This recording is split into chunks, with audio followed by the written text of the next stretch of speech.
रूपकवर Hindi classes में आप सभी का स्वागत है। हम पढ़ रहे थे वर्ण विचार, जो मैंने पहले वाली वीडियो में करवा दिया है। जिन्होंने भी नहीं देखा है उस वीडियो में जाकर देख ले। हम पढ़ रहे थे स्वरों का वर्गीकरण, जिसमें मैंने एक भेद करवा दिया उच्चारण की अवधि के आधार पर। अब अपन करते हैं दूसरा भेद मुखाकृति के आधार पर। मुख की आकृति के आधार पर स्वर है वो कितने प्रकार के होते हैं? 4 प्रकार के। अर्धविवृत स्वर, विवृत स्वर, संवृत स्वर, अर्ध संवृत स्वर। मुख की आकृति की अपन इन स्वरों को बोलते हैं तो अपने मुख है वो कौन सी आकृति ग्रहण करता है, मतलब है किसी में कम खुलता है मुंह, किसी में ज़्यादा खुलता है, किसी में थोड़ा कम थोड़ा ज़्यादा, ऐसे। तो इस प्रकार है। अर्धविवृत स्वर है, इसमें आएंगे ए, आई, औ। विवृत स्वर में आएगा आ।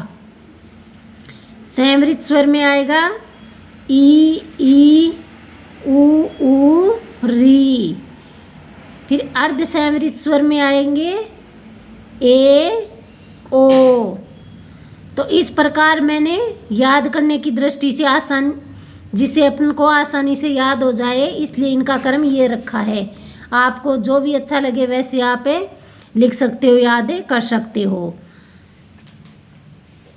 तो अर्धविवृत स्वर जिसमें ए, फिर विवृत स्वर में आ, फिर संवृत स्वर में ई, ऊ, री। फिर अर्ध संवृत स्वर में ए, फिर ए नीचे वाले में लिख देना और आई है वो ऊपर वाले में। फिर ओ नीचे वाले में लिख देना, औ है वो ऊपर वाले में। इस प्रकार याद करने में आपको आसानी रहेगी। आगे चलते हैं। जिह्वा की क्रियाशीलता के आधार पर। जिह्वा की क्रियाशीलता के आधार पर स्वर होते हैं 3 प्रकार के। कितने प्रकार के? 3 प्रकार के।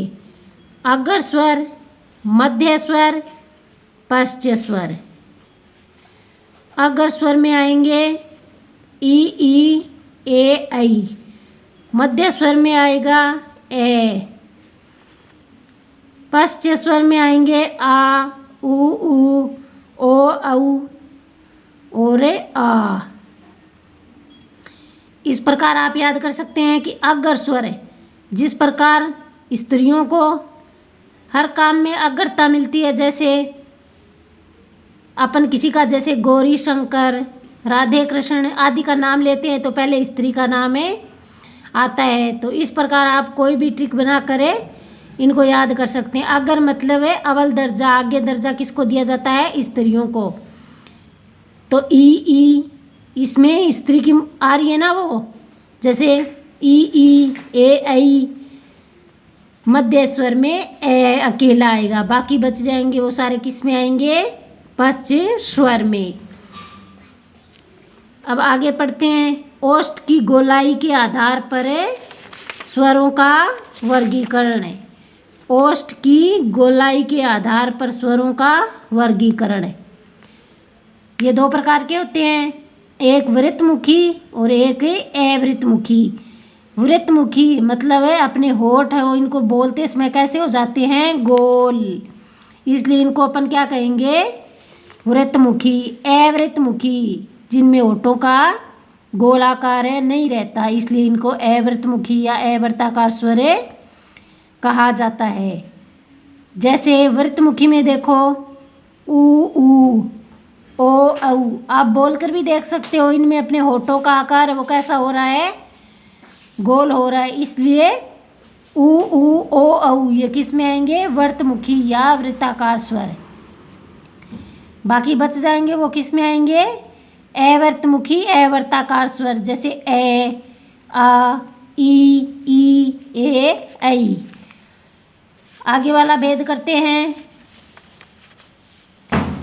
आगे वाला है उच्चारण के आधार पर। उच्चारण के आधार पर होते हैं 2 प्रकार के। एक होता है अनुनासिक स्वर और दूसरा होता है निर्नुनासिक या अनुनासिक स्वर। अनुनासिक स्वर जिन स्वरों के उच्चारण में वायु मुख के साथ साथ नाक से भी बाहर निकलती है उनको क्या कहते हैं हमें अनुनासिक स्वर। अनुनासिक स्वरों को चंद्र बिंदु लगाकर लिखा जाता है, जैसे ए आ ई। जैसे शब्द देखो अंधेरा, आँख, ईंट आदि। तो अनुनासिक स्वर है वो नाक और मुख दोनों से बोले जाते हैं। निर्नुनासिक या अनुनासिक स्वर कि जिन स्वरों के उच्चारण में वायु केवल मुख से बाहर निकलती है उनको अपन निर्नुनासिक या अनुनासिक स्वर कहते हैं। जैसे ए आ ई ऊ जैसे सारे स्वर। तो इस प्रकार अनुनासिक और निर्नुनासिक वे स्वर होते हैं जो केवल मुख से बोले जाते हैं और अनुनासिक स्वर जो मुख और नाक दोनों से बोले जाते हैं। आज की वीडियो मैं यही संपन्न करती हूँ।